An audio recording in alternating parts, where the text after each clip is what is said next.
1962년 5월 군사정부의 자본시장 육성에 맞추어 윤흥상 1흥증권 사장은 대한증권거래소 주식을 매점으로 한껏 부풀린다. 하지만 대한증권거래소 지분의 과반을 확보한 윤흥상은 현금이 바닥나자 경쟁사의 공매도에 무너진다. 광란의 도가니 속에 주식을 사들인 개인 투자자들 역시 고점 대비 30분의 1 수준의 폭락에 절망한다. 주식시장은 10년간 깊은 침체에 빠져들고 많은 금융인들이 부정부패자로 몰려 일터에서 쫓겨난다. 수출의 가파른 증가 속에 자금 부족에 시달린 군사정부는 6월 세 번째 통화개혁을 단행한다. 기존의 환표시 화폐는 유통이 금지되고 10대 1로 교환되는 원표시의 화폐가 새로 선보인다. 하지만 세 번째 통화개혁은 예상보다 적은 은닉자금과 인플레를 우려한 미국의 반발로 기대한 성과를 거두지 못한다. 지하자금을 강제로 꺼내 경제개발 자금을 조달하려는 계획은 실패로 끝난다. 1972년 8월 3일 박정희 정부는 베트남 특수가 끝나고 닉슨의 달러 불태환 선언이 촉발시킨 경제적 불안과 기업들의 부채를 완화하기 위해 사채 동결 조치를 취한다. 90% 이상의 기업들이 월 3에서 6%나 되는 사채 이자를 이용하고 사채가 부동산과 주식시장을 넘나든다. 박정희 정부는 사채의 상환을 유예하고 고리로 빌린 돈의 이자도 대폭 인하하여 경제 안정에 나선다. 사채를 신고한 기업에 대해서 시중금리보다 낮은 월 1.35%로 원금을 3년 거치 5년 상환토록 파격적인 특혜를 준다. 이때 기업들이 신고한 사채 규모만 총 3,465억 원으로 당시 통화량의 67%에 이른다. 기업인들의 3분의 1이 회사 돈으로 사채놀이를 한 사실까지 드러나자 박정희 정부는 사채놀이를 한 14명의 기업인들을 횡령과 배임으로 고발한다.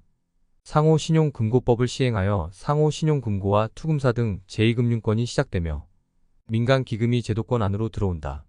사채 동결 조치로 기업들의 숨통이 트이자 한국 증시는 본격적인 성장을 시작한다.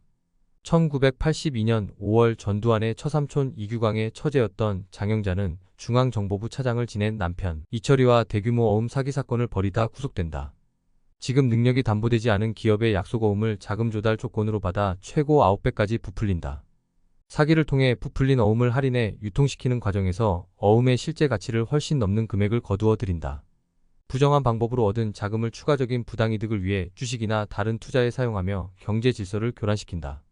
총 7,111억 원에 달하는 어음을 발행한 이철이와 장영자는 6,404억 원의 자금을 조성해 약 1,400억 원을 취한다. 건국 이후 최대 규모의 금융사기 사건으로 당시 철강업계 2위의 일신제강과 도급순위 8위의 공영토건은 부도에 쓰러진다. 소비자 물가가 7.2% 상승에 그치자 전두환 정부는 6.28 경제 활성화 조치를 내놓는다. 은행과 제2금융권의 금리 인하와 세율 개정 및 조정, 은행 민영화 추진, 부실 대출 관리의 내용을 담는다. 6.28 조치로 소비자 물가가 1983년 3.4%로 떨어지자 한국 경제는 안정화되고 성장 동력을 갖춘다. 1992년 1월 노태우 정부는 외국인의 국내 상장 주식 매수를 허용하여 한국 주식시장을 외국인 투자자에게 처음으로 개방한다. 6월 국방부 합동조사단은 제일생명 윤상무로부터 정보사 땅 사기 사건 관련 제보를 받자 조사에 나선다. 정보사 땅 사기 사건은 정보사령부, 군인들이 국가 소유의 군용지와 관련된 정보를 악용하여 벌인 부동산 거래 사기이다. 서초구 서초 3동 일대 4만 8천여 평에 달하는 정보사 부지 이전이 백지화되지만 군무원 김씨는 토지 브로커 일당과 땅 불화를 알선한다. 불화는 국가나 공공단체가 사용이 끝났거나 불필요한 토지나 건물을 국민에게 파는 것이다. 김씨는 알선비와 불화 관련 계약금 명목으로 81억 5천만 원을 수령한다. 가짜 계약서를 챙긴 성무건설 회장 정씨는 제일생명이 본사 사업 부지 매입을 서두른다는 정보를 입수하자 윤상무에게 전매 제안을 건넨다. 윤상무는 토지 매매 관련 약정을 6차례 갱신하는 과정에서 정보사 땅 관련 불화 계약이 국방부와 이뤄지지 않은 것을 깨닫는다. 서울고등법원 형사5부는 1993년 4월 사기 혐의로 김씨에게 징역 10년, 벌금 5억 원, 추징금 20억 4,600만 원을 선고한다. 정씨에게 반환 소송을 낸 제일생명은 계약금 230억 원을 돌려받는다. 2002년 김대중 정부는 카드 대란으로 370만 명을 신용불량의 늪에 빠뜨린다. 수출 부진을 내수 경기 부양으로 타개하려다 민간 소비까지 죽이는 결과를 초래한다. 대우그룹이 41조 원의 분식회계로 파국을 맞으며 금융시장이 불안하자 김대중 정부는 1999년 카드에 대한 규제를 완화한 바 있다. IMF 외환위기 이후 소비 활성화를 통한 내수 진작과 지하경제 축소를 추구하여 신용카드, 현금 서비스 한도를 폐지하고 신용카드 사용을 장려한다. 신용카드 사용액이 622조 9천억 원에 이르는 등 10배 가까이 급증하자 일시적으로 내수 시장이 진작되고 세수도 급속히 늘어난다. 그러나 카드 금융사들은 상환 능력이 검증되지 않은 사람들에게까지 무차별적으로 카드를 발급해 1억 장이 넘는 신용카드가 시중에 돌아다닌다. 신용카드 빚을 다른 신용카드로 막는 돌려막기가 성행하자 신용불량자의 수는 2003년 최대 370만 명을 넘어선다. 채무를 회수하지 못한 카드사들은 부실에 시달리다 파산하고 LG카드는 늘어나는 부실채권으로 부도위기에 처한다. 자력회생이 불가능하자 LG카드는 2006년 12월 20일 신한금융지주에 매각된다. 2012년 8월 16일 국내에서 가장 큰 상호저축은행인 부산저축은행은 부산지방법원으로부터 파산 선고를 받는다.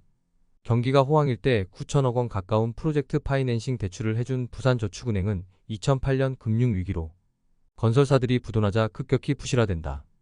부동산 프로젝트 파이낸싱은 선분양으로 수금한 분양자의 자금과 건설사의 신용으로 시행사가 사업비를 충당하는 한국만의 독특한 제도이다.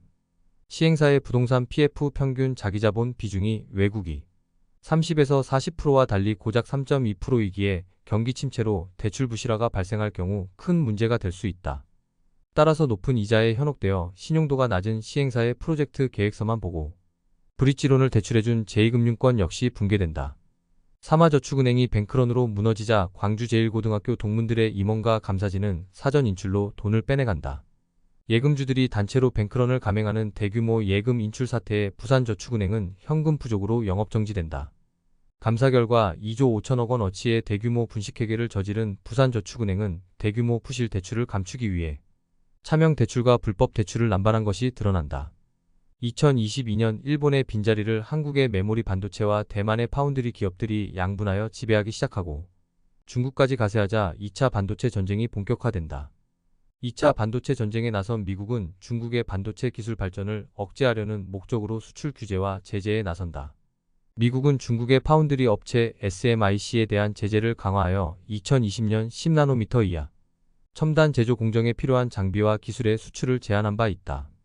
그러나 제재에도 불구하고 중국의 파운드리 업체인 SMIC, 화홍그룹, 넥스칩의 세계 시장 점유율은 2022년 10.2%에 이른다.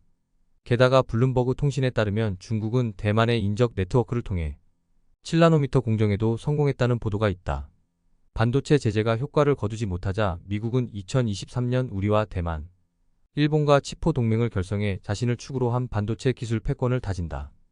글로벌 공급망 안정화와 기술 협력 강화가 취지이지만 중국의 반도체 산업에 제동을 걸려는 의도이다.